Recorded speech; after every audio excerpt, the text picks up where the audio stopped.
أعوذ بالله من الشيطان الرجيم. بسم الله الرحمن الرحيم. الحمد لله رب العالمين، والصلاة والسلام على سيد المرسلين وعلى آله وصحبه أجمعين. رب اشرح لي صدري ويسر لي أمري واحلل عقدة من لساني يفقه قولي. سبحانك لا علم لنا إلا ما علمتنا إنك أنت العليم الحكيم. ولا حول ولا قوة إلا بالله العلي العظيم.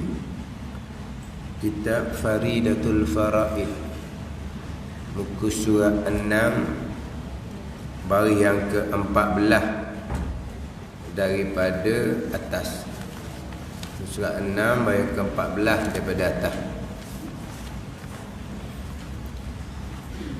Qala al-muallifu rahimahullahu ta'ala wa nafa'ana bi'ulumihi amin.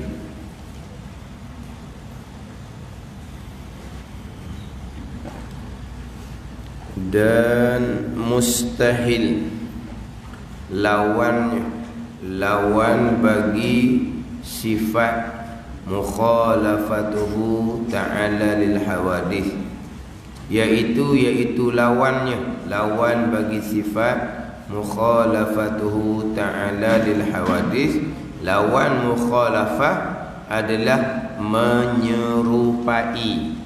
Mumatsalah, mukhalafah itu menyalahi.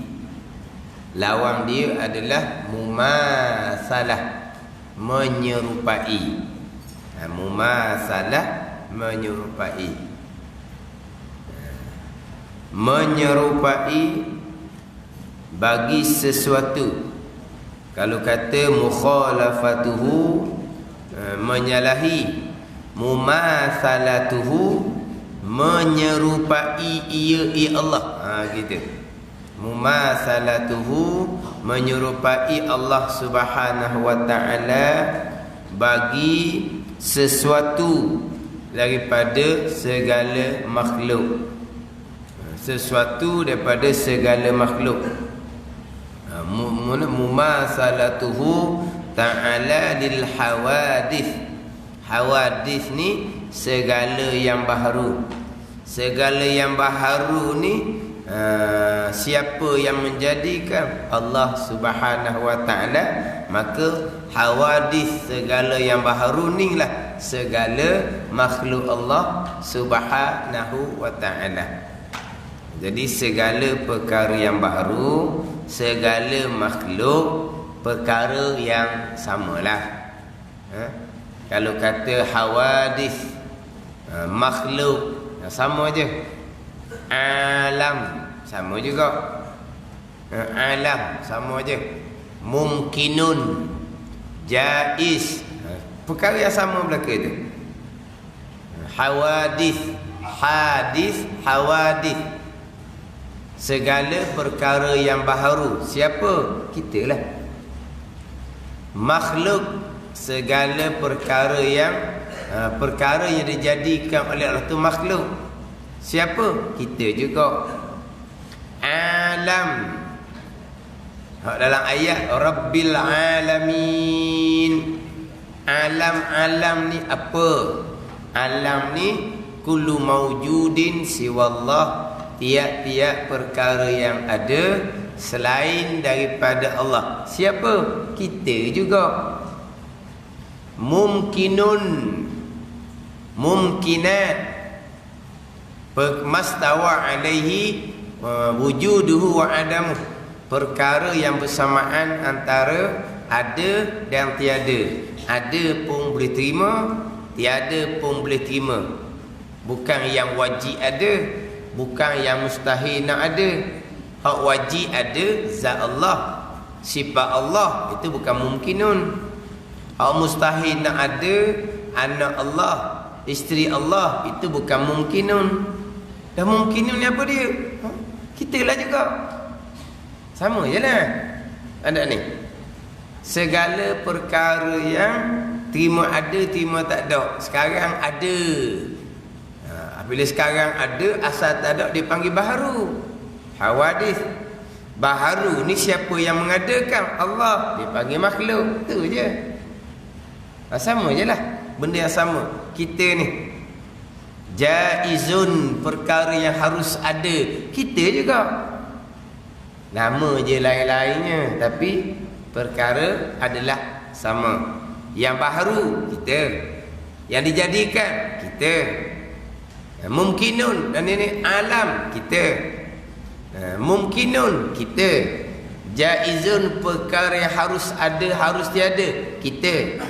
Kita ni bukan manusia saja ni, faham lah. Tapi misal contohnya kita lah. Kita biasa misal langit bumi, langit bumi. Paling hampirnya kita. Kita misal kita lah. Jadi terkadang dia kata segala yang baharu, terkadang dia kata segala makhluk. Sama je. Jadi lawan kepada sifat mukhalafatuhu ta'ala lil hawadith, lawannya adalah mumatsalah, menyerupai oleh Allah bagi sesuatu daripada segala makhluk.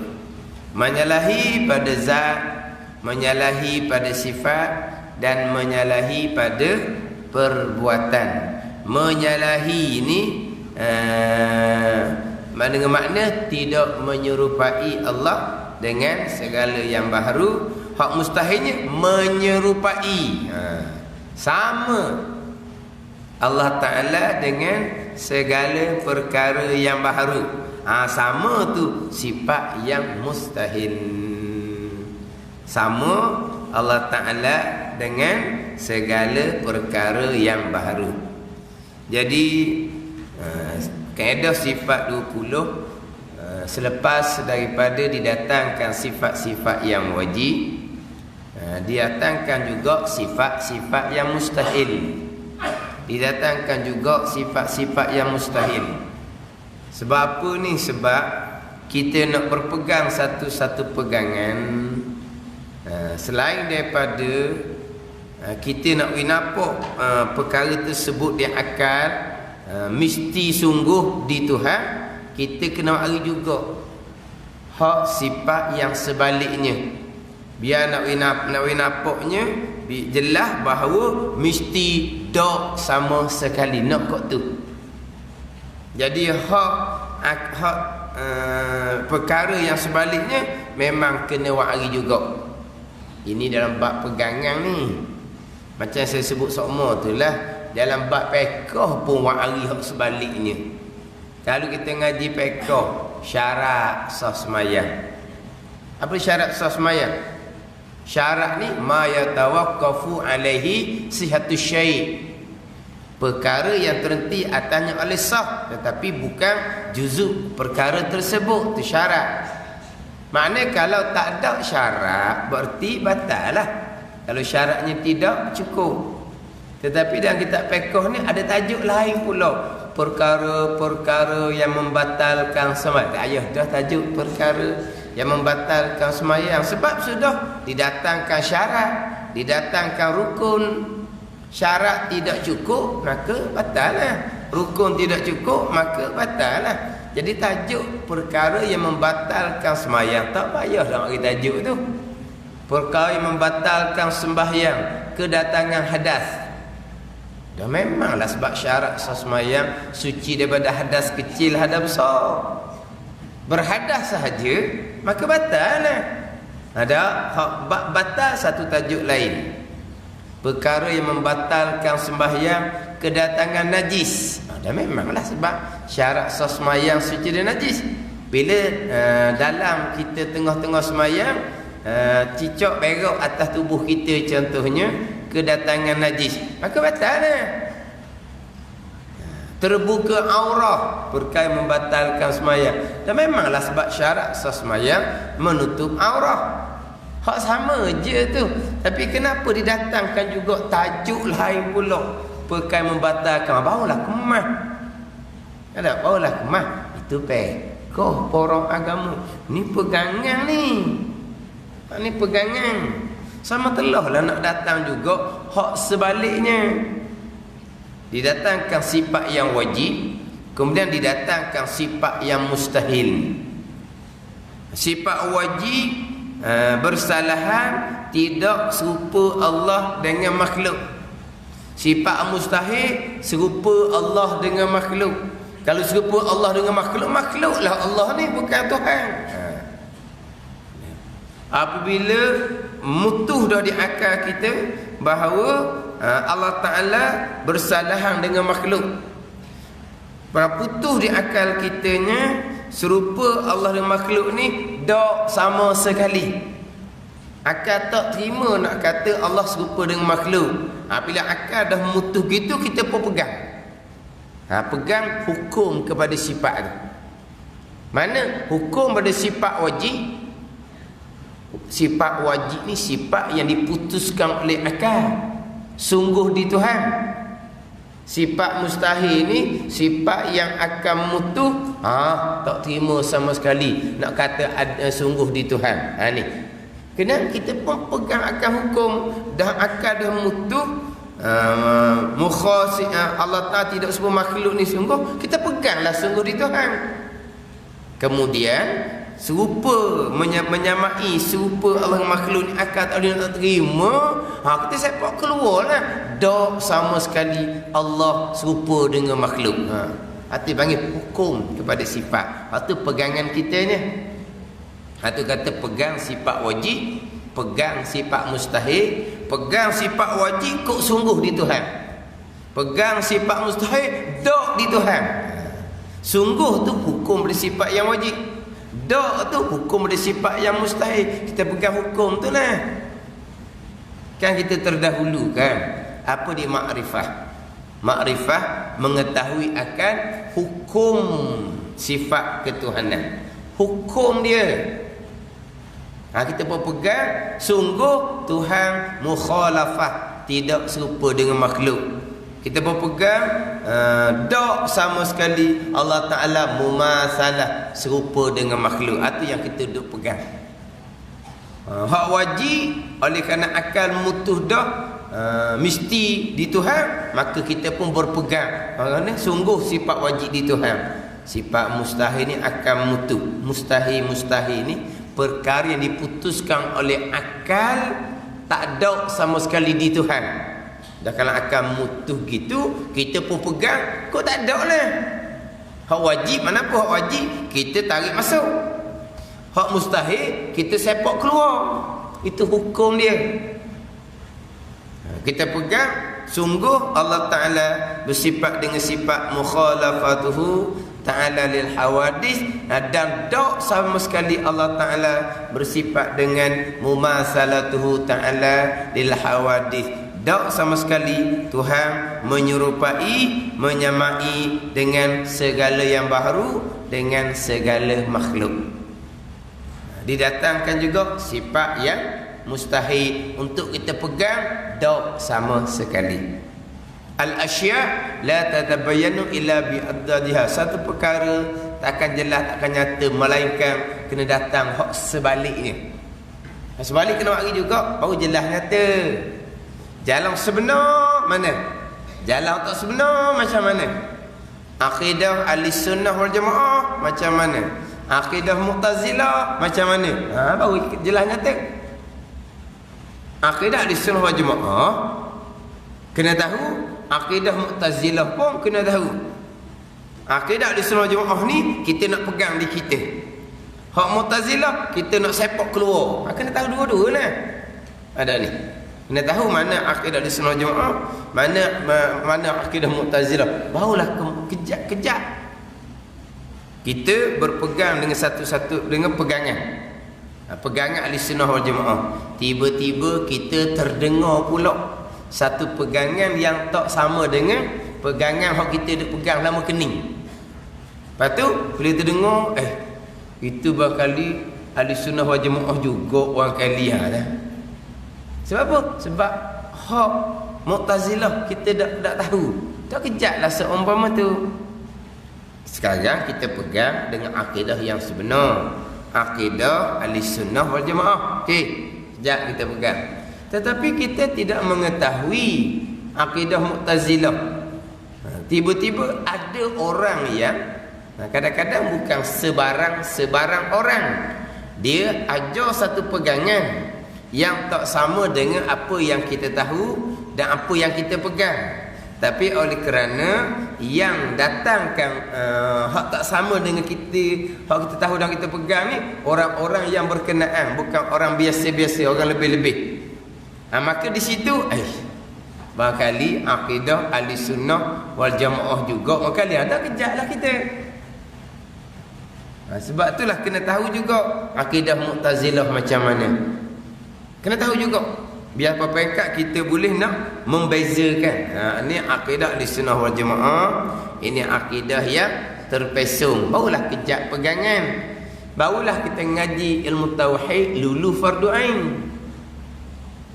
Barulah ngaji mana? Hak tauhid lulu fardu ain sampai peringkat kita boleh membezakan. Dengar aje. Ni akidah yang sebenar. Dengar aje. Ni tak betul dah ni. Macam mana dia boleh bawa pegangan seumur tu salah? Maknanya kita boleh letak betul ke salah ke, tak ke siapa kata.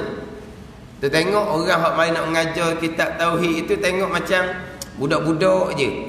Harap tak harap kita tengok ke budak ni, ya kedok ni. Baru dia ni ngaji lama mana ni main nak ajar kampung ajar tauhid ni. Kita jadi macam ya tak ya.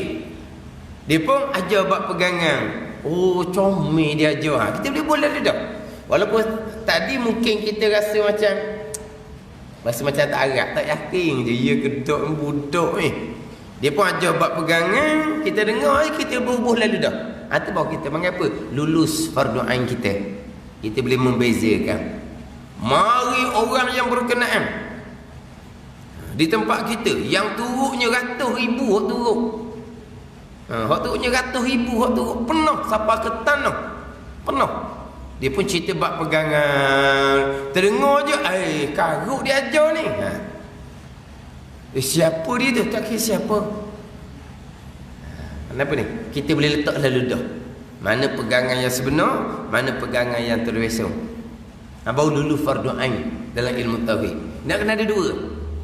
Hak kita nak pegang pun nak kena tahu, hak kita nak tolak pun nak kena tahu. Sifat wajib pun nak kena tahu, nak pegang. Sifat mustahil pun nak kena tahu, nak tolak. Akidah Ahlussunnah Jamaah pun nak kena tahu, nak pegang. Akidah Mu'tazilah pun nak kena tahu sebab nak tolak. Kemudian nama apa akidah yang salah tu? Nama ni hak manusia tahu nama dia. Nama dia Qadariyah ke Jabariyah ke Tabai'iyyin ke. Nama tu dak berapa. Qadariyah hak mutaqaddimun ke Qadariyah hak mutaakhirun ke. Jadi nama tu jadi macam dak apa nak pandai pun nama. Tak ada apa tu. Apa? Jadi tahu ni akidah yang salah. Ada ni. Tapi akhir zaman ni, walaupun kadang-kadang yang mendengar tu rapat sampai ke tanah, ribu orang mendengar, diajarkan dengan pegangan yang sangat-sangat nyata kesalahannya, tidak ada apa-apa isu. Ada? Nak gempok macam mana? Gempok pun ke? Apa ni? Kejutan tak apa ke? Gempok ada? Tu dah. Gempok. Benda kejutan sangat-sangat Apa benda ni? Dia ngajar ni akidah salah ni. Macam mana? Panggil apa? Gempok lah.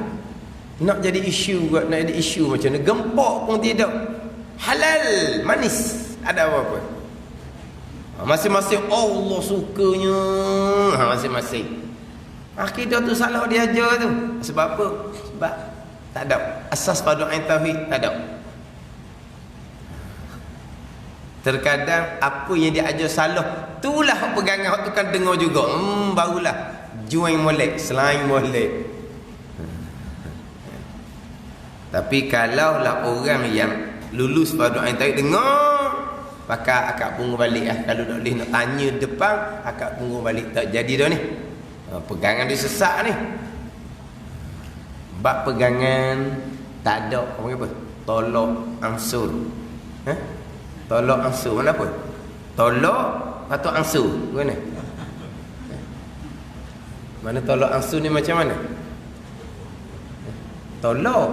Lepas tu ansur ni mana apa? Tolak selu-selu. Mana? Tolak ansur ni tak tolak dah. Tolak ansur. Bukan kata tolak selu-selu. Tolak ansur.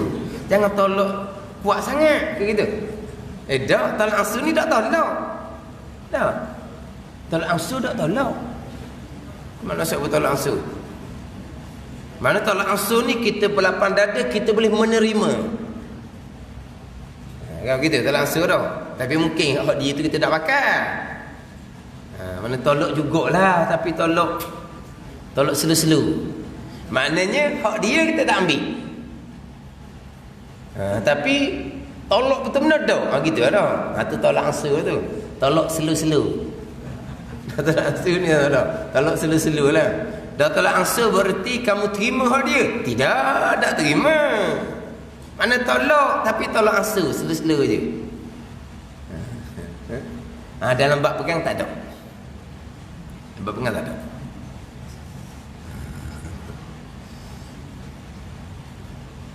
Lepas tu saya kalau dalam bab pegangan, siapa orang sekalipun, kalau salah minta maaf lah.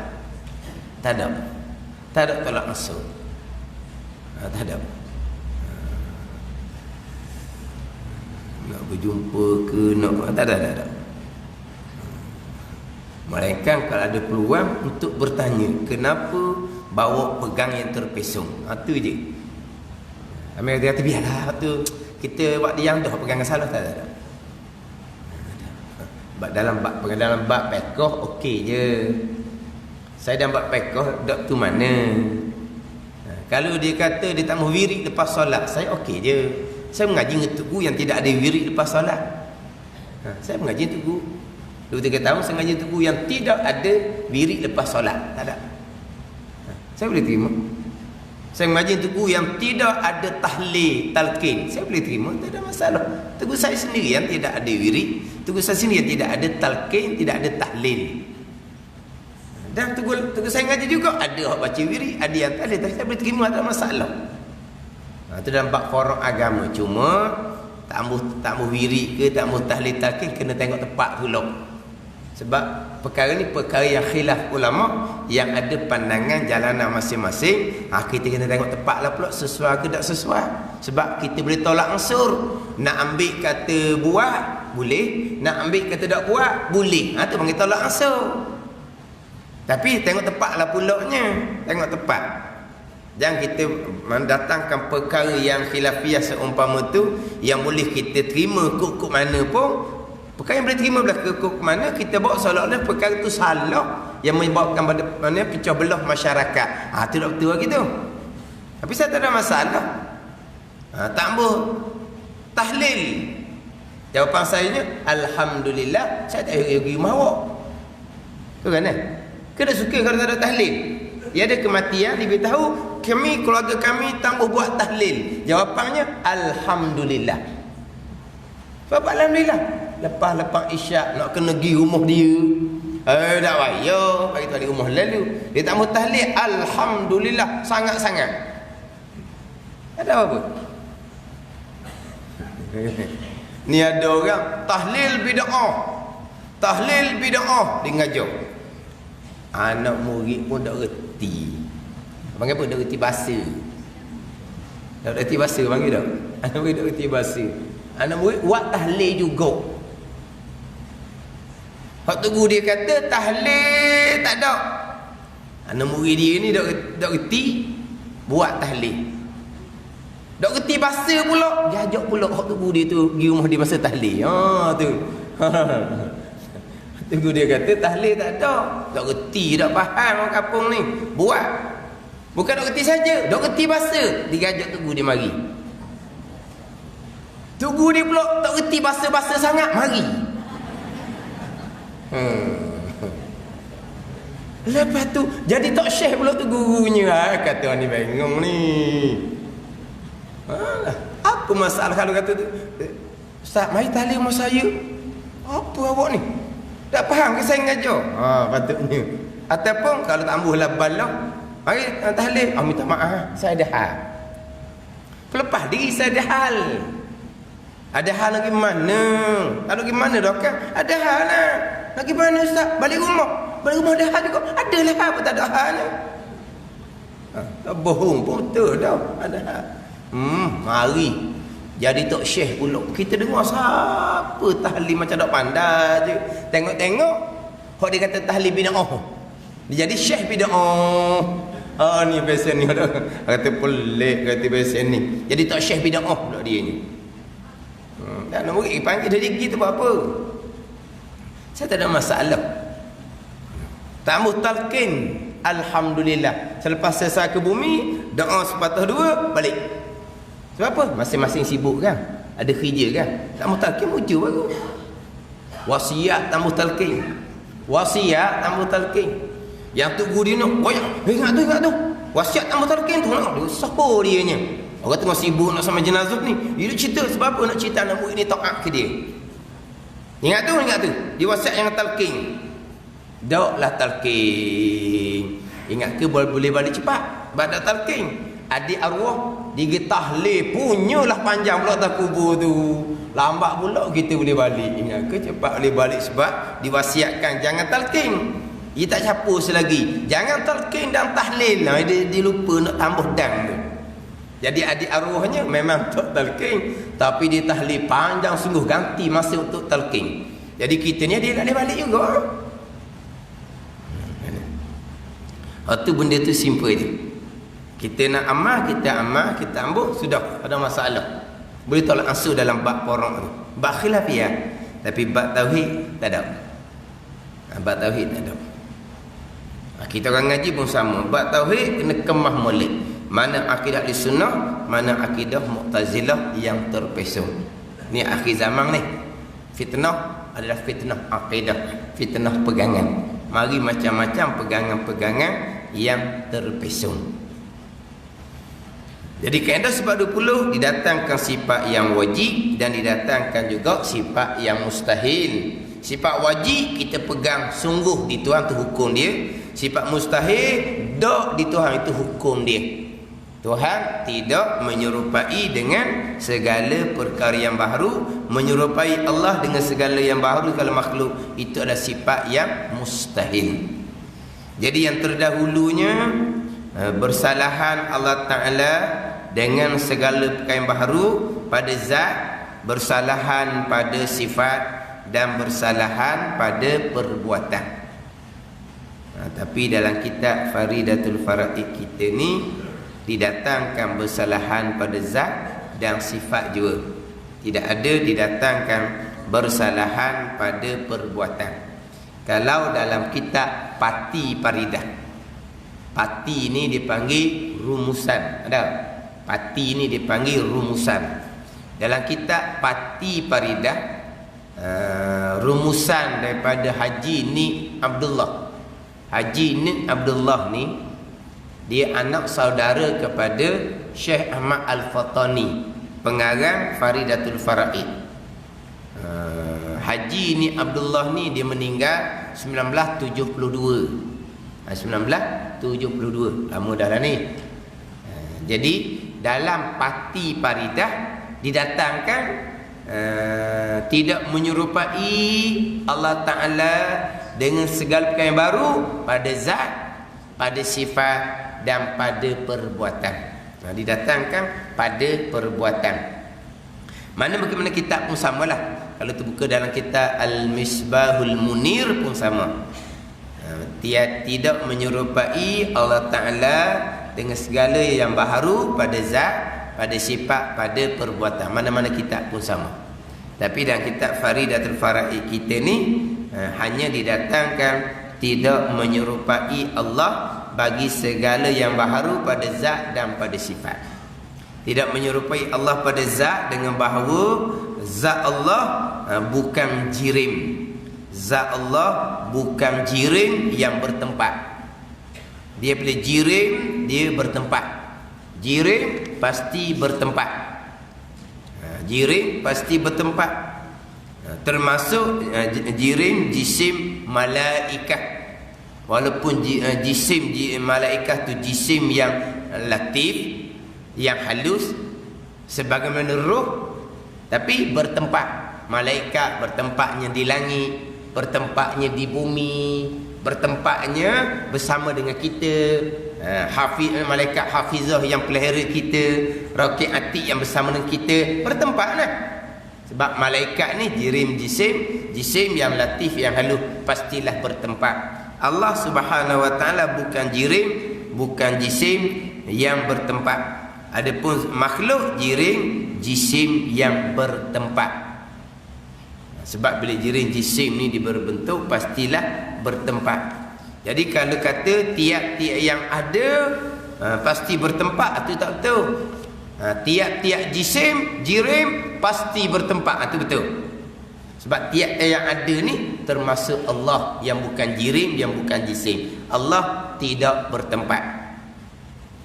Kalau Allah bertempat di arasy ke, di langit ke, di bumi ke, di mana-mana tempat ke, berarti Allah pun jirim jisim juga sebagaimana makhluk. Lepas tu ayat Allah Ta'ala atas, alal arsy, atas, fis samawati wa fil ard, di langit, di bumi. Ayat Quran. Wa huwa ma'akum aina ma kuntum. Allah Ta'ala bersama dengan kamu di mana kamu berada. Atas ada, di langit bumi pun ada. Ayat mengatakan Tuhan bersama dengan kamu di mana kamu berada pun ada. Maka atas ke, di ke, di langit, di bumi, bersama ke, yang mana jangan kita faham hak zahir tu. Zahir tidak dikehendaki. Ini akidah di sunnah wal jamaah. Zahir kalau atas berjihad lah. Ni atas, ni bawah. Ada ni. Berjihad, bertempat, itu adalah sifat hawadith, sifat makhluk. Lepas tu macam mana ayat kata atas, ayat kata di langit, di bumi, ayat kata bersama dengan kamu. Ayat ni macam tanakuk ni, macam berlawan ni. Ayat yang macam berlawan seumpama ni lah. Kita kena balik macam ni huraian ulama Ahlussunnah wal Jamaah. Di depan dia akan cerita berkaitan dengan ayat Ar-Rahmanu 'alal 'arsy istawa. Bermula Tuhan yang bernama Rahman, istiwa 'alal 'arsy. Istiwa, tertinggi atas arasy. Tertinggi ni bukan makna berjihad. Tinggi ni macam-macam makna. Tinggi pangkat, ada tinggi kedudukan, tinggi juga. Ada ni. Dia belajar tinggi. Belajar tinggi. Kat mana belajar? Dua ayat. Berapa tingkat? 2 tingkat aja. Dah tinggi. Tinggi tu kena belajar no kat Wisma. Wisma tu tinggi dah. Kan tak ada dah. Wisma tinggi dah. Wisma negeri, Wisma persekutuan. Tu baru tinggi. Tu tinggi tepat. Dan ni kata belajar tinggi lah tinggi kedudukan dia, ilmu dia tu panggil belajar tinggi. Ke mana? Kita faham anak melanjutkan pengajian tinggi. Di mana? Di bangunan yang tinggi gitu. Tu ni pun pergi. Dah mana kata tinggi? Rendah belaka nampak. Dah faham tu. Tinggi ni bukan makna jihad, makna pangkat. Kemudian istiwa ala arsy apa makna? Insya-Allah kita kira tu. Tu pun kena kemah molek. Kena kemah molek. Ini macam-macam fahaman yang terpesong ni bukan orang-orang biasa ni. Kadang-kadang doktor bidang agama ada dalam rakaman orang-orang yang dituruti oleh umum masyarakat. Ni ayat-ayat mutasyabihah tu macam ni huraian, insya-Allah kita cerita berkaitan dengan Ar-Rahmanu 'alal 'arsy istawa. Tu kena letak molek. Sebab kalau kita kata kita orang tu kampung ni dak susah sangat. Ni orang duk ngaji tinggi-tinggi ni. Asas pegangan tak apa kemah. Kemudian dengar pula tepat dia tu hak jenis bawa paham-paham yang terpesong. Zahir ayat, dia pakai zahir ayat. Istiwa 'alal arsy, tertinggi atas arah. Tuhan duduk. Siap. Tuhan duduk atas arah. Tuhan duduk atas arah. Kemudian di akhir malam Tuhan turun ke langit yang pertama. Jadi Tuhan duduk ni diam. Tuhan turun ni bergerak. Oh, gerak diam pun Allah, gerak pun Allah. Diam gerak ni sifat makhluk. Allah duduk atas arasy, diam. Allah turun kepada langit yang pertama, gerak. Diam gerak ni sifat siapa? Ni kena tu molek ni bab pegangan ni. Ni bab pegangan. Diam ke, gerak ke, itu sifat hawadis, sifat makhluk belaka. Yalah, duduk atas arah, diam. Turun kepada langit yang pertama, yang zilu rabbuna tu. Turun langit yang pertama pula, itu gerak. Faham tak ni? Ni kena faham molek lah, kena mati molek ni. Hak mukhalafatuhu ta'ala lil hawadith, kena mati molek.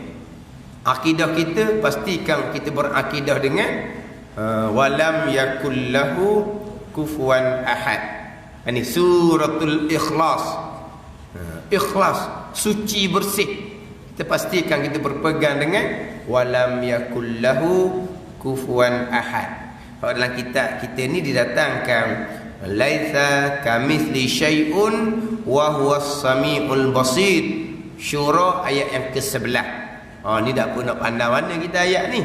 Ayat yang kita pandai kau walam yakul lahu kufuwan ahad. Tiada ada sesuatu pun yang setara, yang serupa, yang menyerupai Allah Subhanahu, yang sama dengan Allah Subhanahu wa taala. Fala taj'alu lillahi andadan wa antum ta'lamun. Dah. Baqarah dah. Fala taj'alu lillahi andadan wa antum ta'lamun. Ta'lamun. Dan jangan kamu jadikan sebanding, kamu jadikan bagi Allah ni sebanding. Jangan Allah ni sebanding dengan makhluk Allah Subhanahu wa taala. Lepas tu macam dengan ayat-ayat tadilah. Alal arsy, atas arasy, fis samawati wa fil ard, di langit dan di bumi. Ma'akum, bersama dengan kamu. Nak kira ni tu.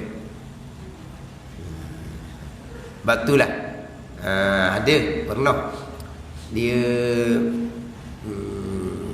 jadi macam dia balah umat dia lah, bukan balah warna. Dia kata dulu dengar ngemak dia juga, ngaji pasal kitab juga. Bila dia pergi KL ni, dia jumpa dengan hak menyatakan Tuhan duduk atas arah. Mak dia marah lah. Marahlah mak dia ni. Lepas tu dia pun mesej apa semua. Saya hanya suruh dia tengok ayat surah Al-Hadid ayat yang keempat. Tu je. Tengok mulai ayat tu, di awal ayat, di akhir ayat. Di awal ayat, huwallazi khalaqas samawati wal ard fi sittati ayyamin thumma istawa 'alal 'arsy. Huwallazi khalaqas samawati wal ard fi sittati ayyam. Nak baca ayat ni kena beralu, sebab tukar dengan sejadah. Sejadah Allahul ladzi khalaqas samawati wal arda summa istawa 'alal 'arsy. Ada tak fi sittati ayyam? Tengok dah. Tak ada dah. Sejadah.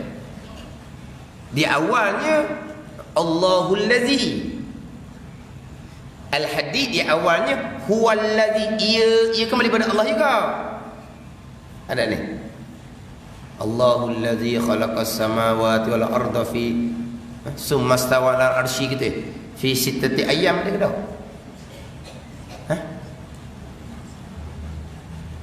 Tak ada orang kita. Tak kau dah ingat sejadah.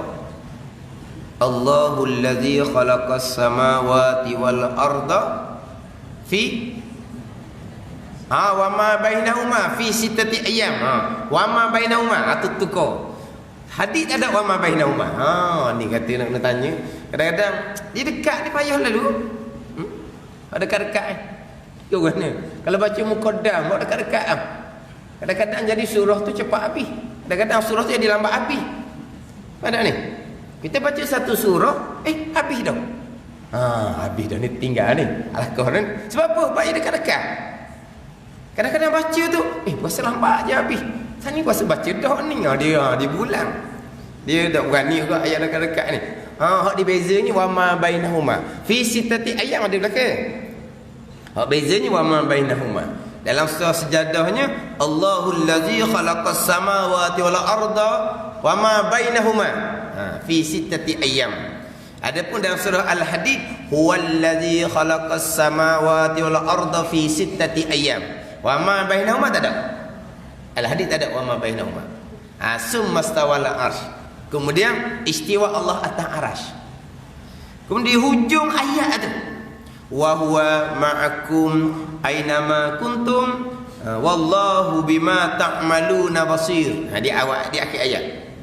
Wa huwa ma'akum ainama kuntum. Di awal ayat summa stawa 'alal arsy.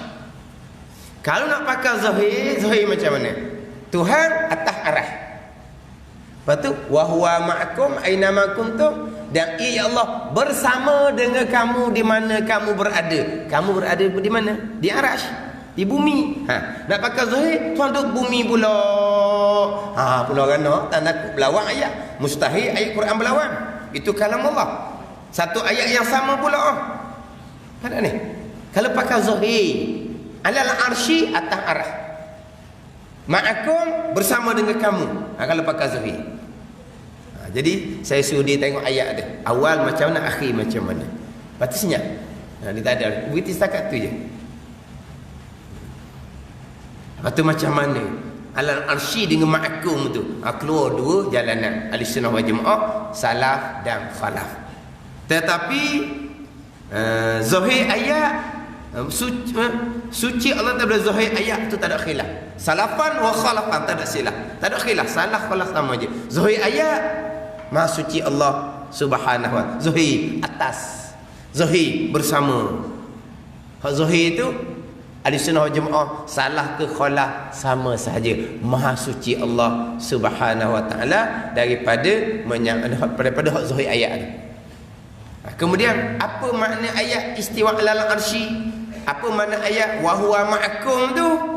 Ulama salaf diam, serah kepada Allah Subhanahu wa ta'ala. Ulama khalaf boleh hurah.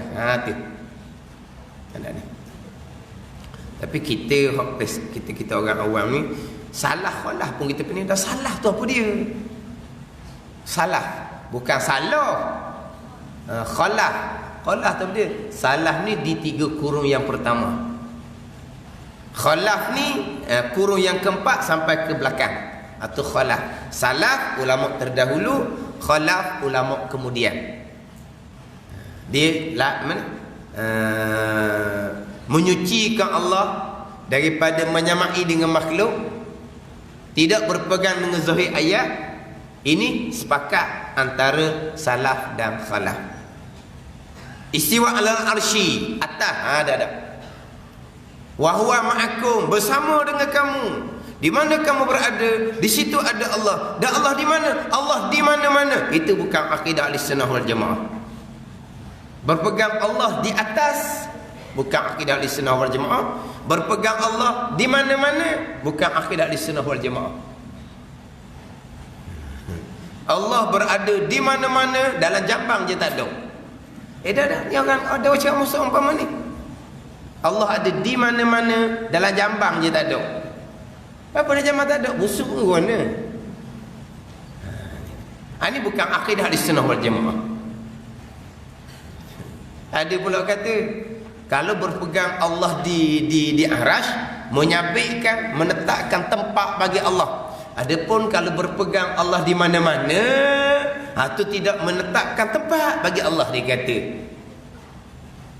Apa tak menetapkan, tidak menyabitkan tempat bagi Allah kalau Allah di mana-mana. Cuma Allah tak duduk diam, bukan duduk setempat. Lagi banyak tempatnya.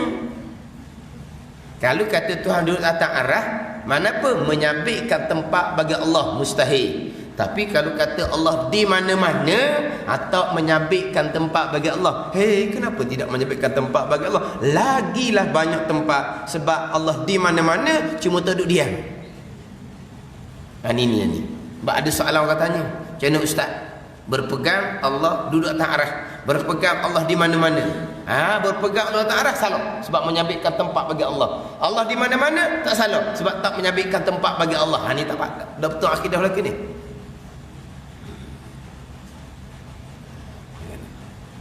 Jadi soal hadis itu awal ayat alal arsy, istiwa alal arsy. Di hujung ayat wa huwa ma'akum aina ma kuntum. Zahir zahir ayat, zahir kata atas, zahir kata bersama, itu laisa bi muradi. Ahli sunnah jemaah sepakat itu tidak dikehendaki pada ayat itu. Apa kehendak ayat sebenar? Serah kepada Allah, itu jalanan ulama salah. Letak makna selayaknya, itu jalanan ulama khalaf. Ini kita kena ambil juga ni. Mana kalau boleh surah Al-Hadid ayat keempat tu ngapalah. Cuma jaga tadilah. Jaga huwallazi, bukan Allahul ladzi. Kemudian Al-Hadid ada wa ma bainahuma fi sittati ayyam, ada belakang fi sittati ayyam, ada belakang wa ma bainahuma aja. Tapi payah juga kita nak ingat. Jadi kadang-kadang jadi siapa time baca tu jadi tukar dengan surah sejadah. Jelas surah Al-Hadid ni jarang kita baca. Surah sejadah ada bacanya. Jadi siapa masa baca ditukar antara Al-Hadid ayat keempat dengan surah sejadah tu.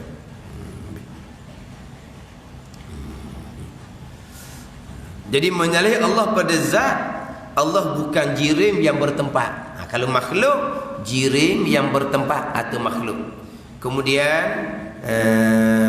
tidak menyerupai Allah dengan zat pada sifat. Sifat Allah sifat yang qadim, yang ada di zat Allah yang qadim.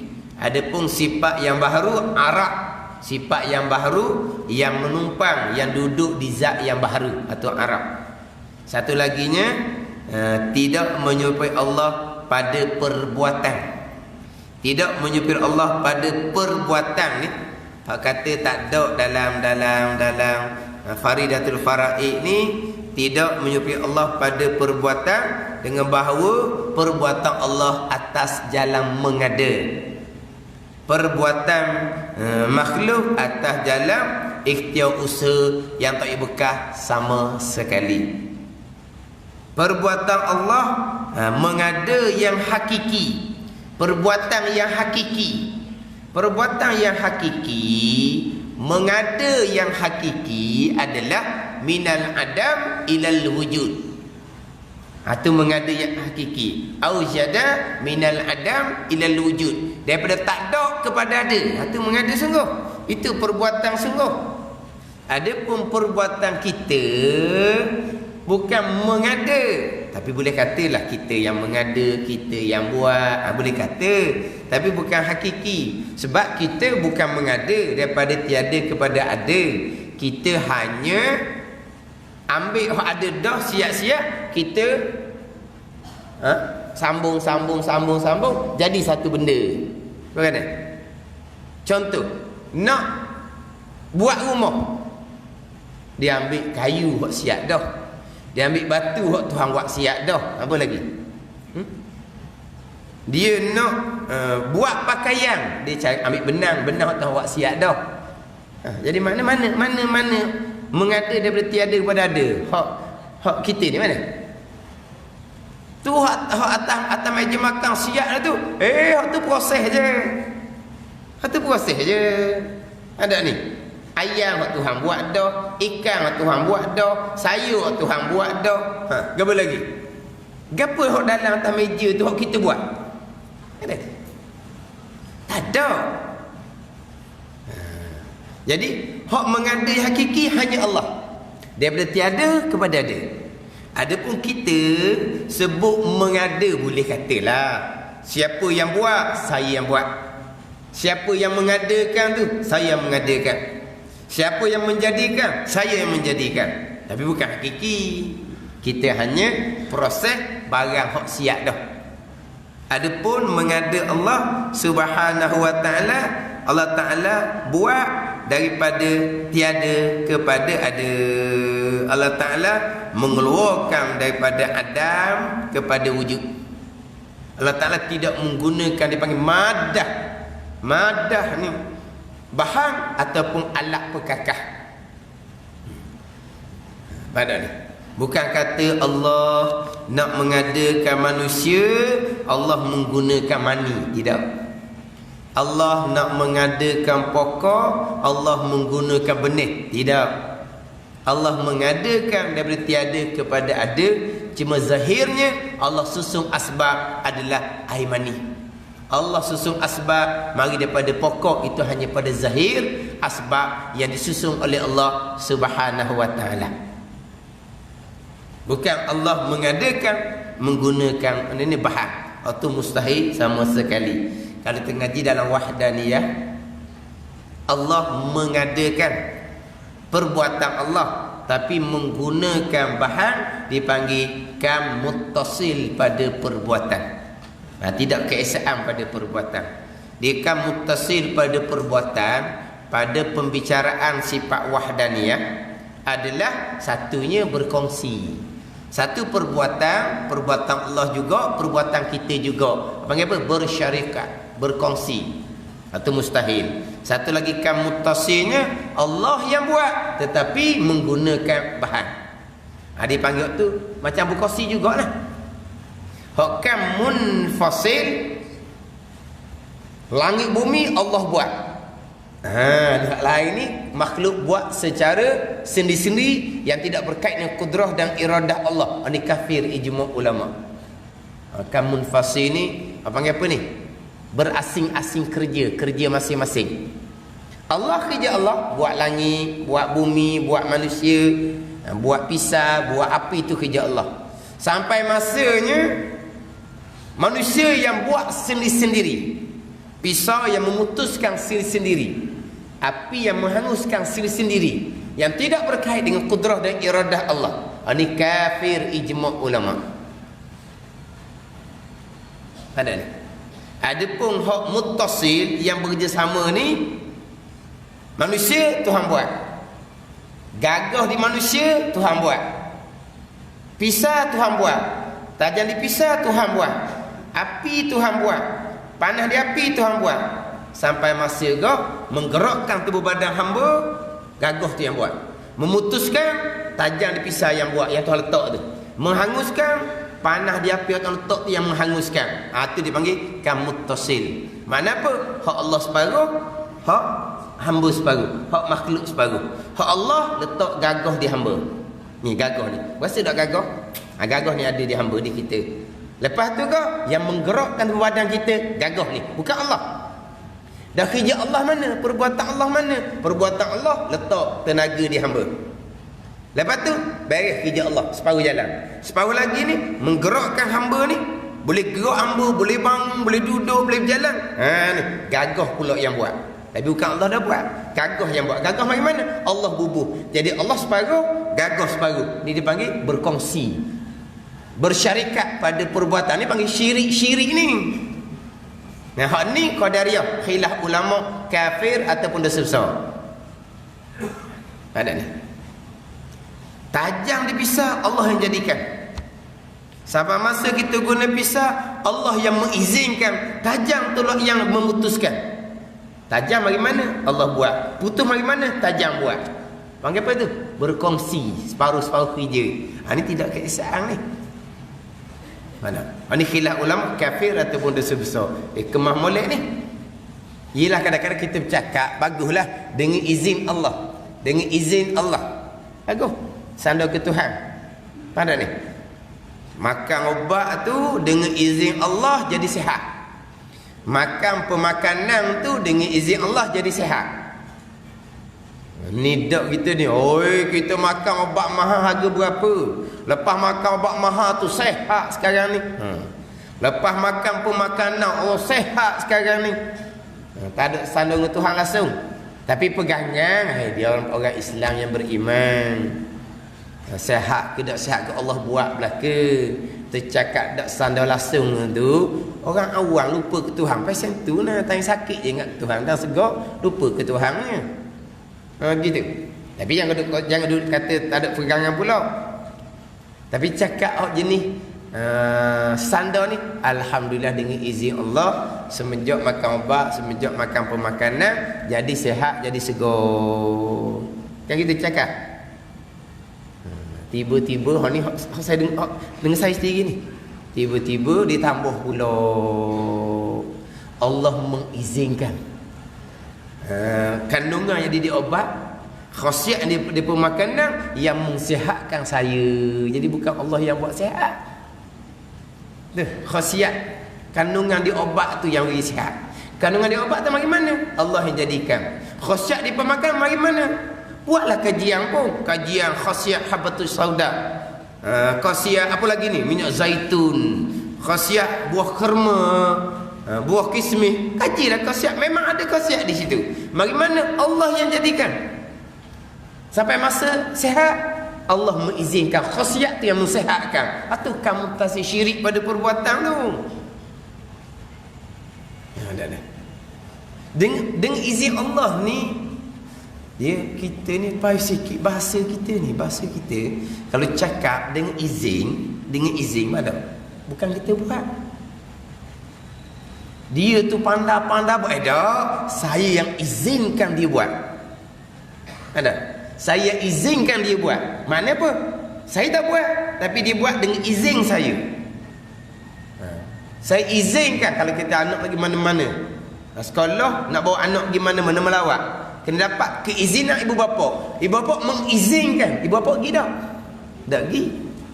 Tak begitu makna izin tu. Kita mengizinkan, tapi kita tak buat.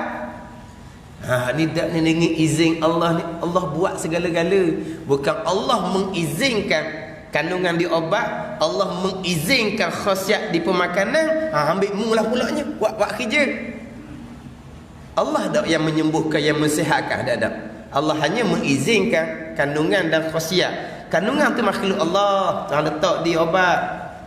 Khasiat tu makhluk Allah, Allah letak di pemakanan. Kemudian makhluk tu pula yang berkah. Atau apa ni? Berkongsi pada perbuatan. Kan muttasil. Ini mensyirikkan Allah ni. Ini bukan mentauhidkan Allah. Ada. Ini tak molek ni. Nak letak kot mananya? Letak kot rukun iman yang ke-6. Saya dah sebut ulang-ulang sangat-sangat. Mati molek, nuktah molek di rukun iman yang ke-6. Segala-gala adalah qada dan qadar Allah. Segala-gala. Mati molek. Segala-galanya apa? Letak tenaga di hamba, Allah. Letak tajam di pisau, Allah. Letak panah di api, Allah. Letak khasiat dan kandungan di obat dan pemakanan, Allah. Jadi boleh ikut tubuh badan kita, Allah. Jadi putus, Allah. Jadi hangus, Allah. Jadi sembuh, Allah. Ni hukum iman yang ke-6. Memanglah tenaga di kita ni ada. Bagaimana? Allah yang bubuh. Lepas tu kita boleh bergerak ni bila ada tenaga, Allah yang buat. Memanglah tajam di mata pisau tu, Allah yang jadikan. Sampai masa kita iri putus, Allah yang jadikan. Bukan tajam tu. Sebab apa? Rukun iman yang ke-6, kesemua yang berlaku, baik ke jahat, datang daripada Allah Subhanahu wa ta'ala. Tu mati situ.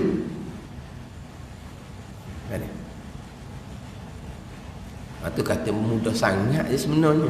Tapi yang jadi payah sangat tu apalah. Ni bukan kita ni, kita duduk di surah Imam ni, Faridatul Faraid, rang yang kedua dah kita ni. Tapi kadang-kadang duduk ulang-ulang ni masalah. Sebab kuliah kita jadi live FB. Jadi masalah ni. Yang mendengar tu umum jadi. Kebetulan terdengar hari ni je barunya. Tak pernah ikuti kelas pun. Jadi macam mana? Kalau tak ada live FB senang. Mana apa ni? Kita duduk ngaji ni istiqamah dah. Senang nak tahu. Live FB ni masalah. Sebab jadi umum ni kok jadi macam-macam. Allah ustaz belik ustaz belik. Pening ustaz, tak faham. Tak faham tak? Pening. Belik. Apa tak faham pening belik? Hanya rukun iman yang keenam mati molek. Noktah molek. Payah sangat kau tulis di kertas besar tepek di dinding rumah. Paling kau tu ke semua datang daripada Allah. Paling kau tu ke semua. Barulah. Lepas tu nak tidur malam pula bubuh di siling ke semua. Allah. Tu je ke semua. Kalaulah sembuh kita, sihat kita, Allah mengizinkan obat. Sebab ada kandungan akan jadikan tu. Allah mengizinkan khasiat ada di pemakanan tu. Jadi yang menyembuhkan adalah kandungan di obat tu. Yang mensihatkan adalah khasiat di pemakanan. Semua ada Allah. Tak? Allah hanya setakat buat obat serta dengan kandungan. Allah setakat buat pemakanan serta dengan khasiat. Lepas tu hak dah sihat sembuh, dah Allah dah. Lepas tu pula yang main peranan, hak tu pula buat. Mana kata rukun iman ke semua? Itu dipanggil apa tu? Berkongsi, kamuttasil. Satu lagi kamuttasilnya Allah yang menjadikan tapi menggunakan bahan. Itu dalam bab wahdaniyah. Hak kamuttasil lawan pada wahdaniyah. Hak kita sini hak mukhalafatuhu ta'ala lil hawadis pada perbuatan. Yang pertama, yang mengadakan hanya Allah. Perbuatan hamba hanya atas jalan ikhtiar dan usaha. Yang tak berkah sama sekali. Bukan kita usaha tak berkah. Bukan diri ikhtiar, diri usaha tu pun perbuatan Allah Subhanahu wa taala. Kenapa pula ikhtiar pilih hamba perbuatan Allah? Kenapa pula usaha pun perbuatan Allah? Kan Allah telah jadikan akal di hamba. Allah jadikan akal ni ada fungsi dia boleh menilai. Maka akal yang menilai sendiri. Lucu rukun iman yang keenam ke semua perbuatan Allah. Saat kita menilai, saat kita memilih Allah. Faham tak? Bukan kata usaha kita Allah yang gerakkan. Kelip mata pun Allah yang buat. Gerak nadi pun Allah yang buat. Mana organ-organ dalam tu berfungsi Allah yang buat. Segala-gala sekalian rukun iman yang keenam.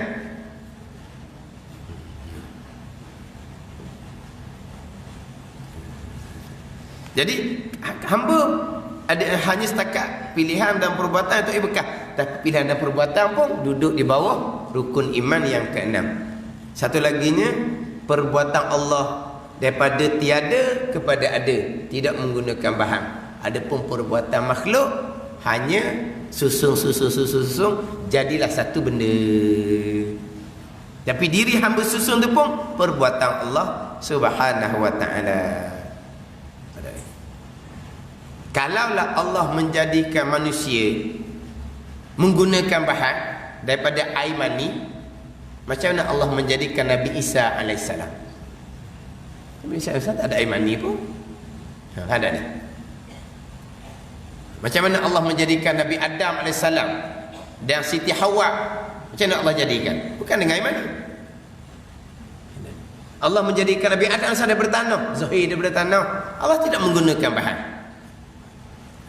Zahirnya Allah Taala menjadikan khuliqa min ma'in khuliqa min ma'in dafik khuliqa min ma'in mahin. Allah Taala dijadikan daripada air yang hina, air yang terpancar. Itu zahir, asbab yang Tuhan susun. Tapi Allah mengadakan adalah minal adam ilal wujud, daripada tak ada pada ada. Itu je pegangan kita, bukan menggunakan bahan. Kalau menggunakan bahan, Allah tidak terkaya jugalah. Sebab Allah nak mengadakan manusia bergantung kepada air mani makhluk Allah sendiri. Allah nak menjadikan pokok bergantung pada benih makhluk Allah sendiri. Mana istighna Allah Subhanahu wa taala, terkaya Allah lepas Allah Subhanahu wa taala. Tapi ini semua asbab yang Tuhan susun. Kita tak mau buat asbab. Berkahwinnya tidak. Lepas Tuhan nak menjadikan menyelih asbab, tu kekuasaan Allah Subhanahu wa taala. Tunggulah. Kahwin nak tunggu ngandung. Tunggu. Tunggu pakai bila? Tunggu ni. Semua benihnya tidak. Apa? Tak ada semaga apa-apa. Lepas tu, tunggulah. Sebab Tuhan yang menjadikan pokok dia tak ada pada tunggu.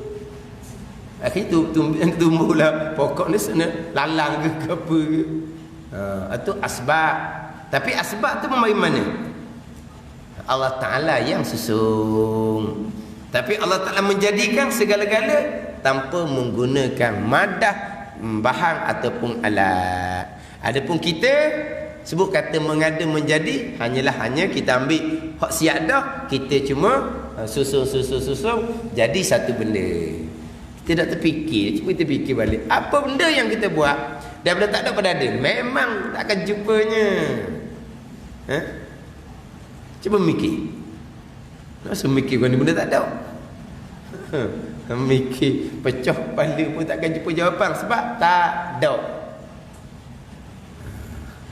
Jadi kalau kita kata kita mengada, kita menjadikan, tak ada salah kata gitu, tapi bukan hakiki. Sebab perbuatan yang hakiki adalah mengadakan daripada Adam kepada wujud. Itulah perbuatan Allah Subhanahu wa ta'ala. Di perbuatan Allah menyalahi dengan perbuatan makhluk Allah Subhanahu wa ta'ala. Dan ketahui olehmu bahawasanya apabila datang di dalam Quran dan hadis atau hadis barang yang memberi wahamkan, menyerupai Allah dengan makhluk, maka mazhab salah diserahkan kehendaknya kepada Allah Subhanahu wa ta'ala, dan mazhab khalaf ditakwil akan dia.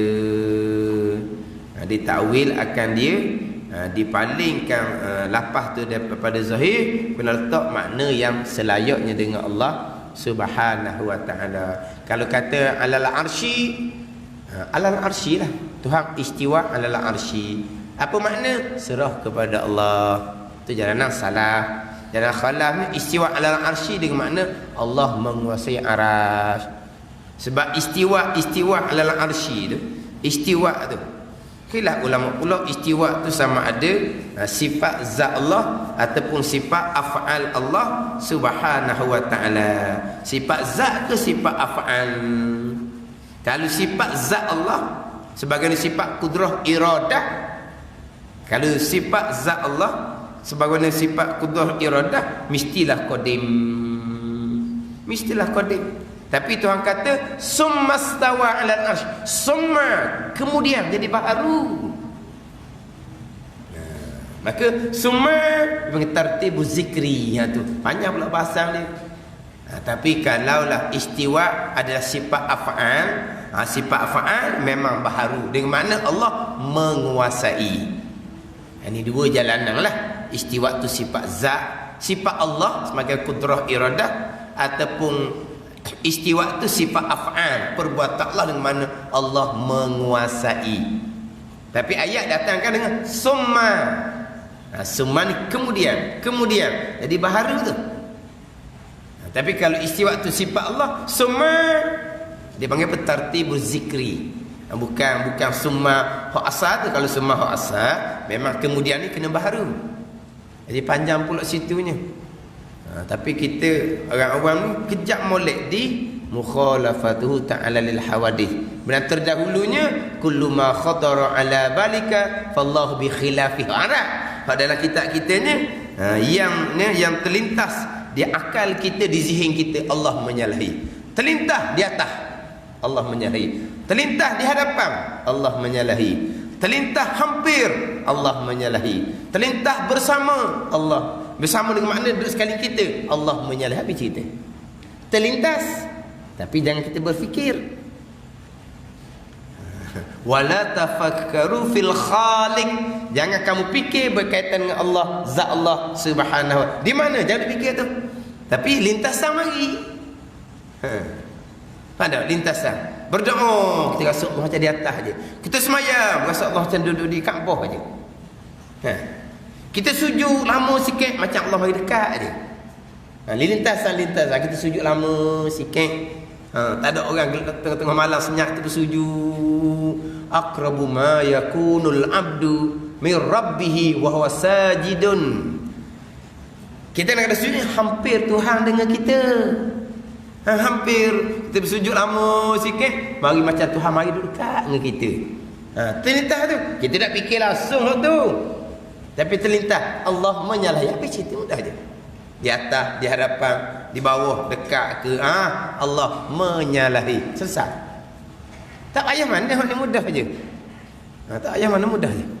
Apa yang terlintas di zihin, di akal kita, Allah menyalahi. Lintasan tu mari macam-macam. Sebab yelah syaitan ni, syaitan hok tak nampak pun ada, syaitan hok nampak pun ada.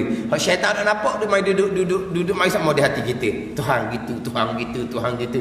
Orang hok syaitan ni kan minal jinnati wan nas. Ada pula syaitan di kalangan manusia. Duk Tuhan duk atas. Tuhan duk di arasy. Sesuai Tuhan duduk di arah, sebab arah makhluk yang paling besar sekali. Maka sesuailah Tuhan duduk di arah. Nak duduk bumi tak sesuai, sebab bumi kecil. Jadi arah ni besar, maka sesuai Allah duduk atas arah. Ni minal jinnati wan nas. Ni nas manusia daripada syaitan. Jadi apa kaitan Allah duduk atas arah kerana arah besar? Sebab muat lah dok, muat. Teluh muat lah panggil dok. Jadi Allah ni besar. Sebab apa kaitan sesuai Allah duduk atas arah, sebab arah besar? Apa kaitan? Cuba cerita. Bumi kecil, Allah duduk kan dia kecil. Jadi arah besar, sesuai Allah duduk atas arah. Mana arah ni Tuhan besar juga ke? Yang berkait Allah sesuai duduk atas arah kerana arah besar. Ni kata syaitan minal jinnati wan nas. Hok mai ikut dalam pun ada, hok mai ikut luar, hok nampak pun ada. Ni kena cermat molek ni. Nak cermat molek akidah kita dan akidah anak-anak cucu kita. Jadi macam tadi tu. Mak ngaji molek dah, anak bawa pula balik KL, Tuhan duduk atas arah. Ngamuk mak. Ngamuk mak lah. Orang ni ni salah dia pegangan mu ngaji tu atas arah orang ni pula ni. Lepas tu mak dia jawab kan dia? Jawab marah je lah. Tak nak jawab. Jawab tak reti. Lepas tu pakai modal ke apa? Modal marah je lah. Jadi modal marah. Pakai modal marah, anak ni jenis baik, dia senyap je depan mak.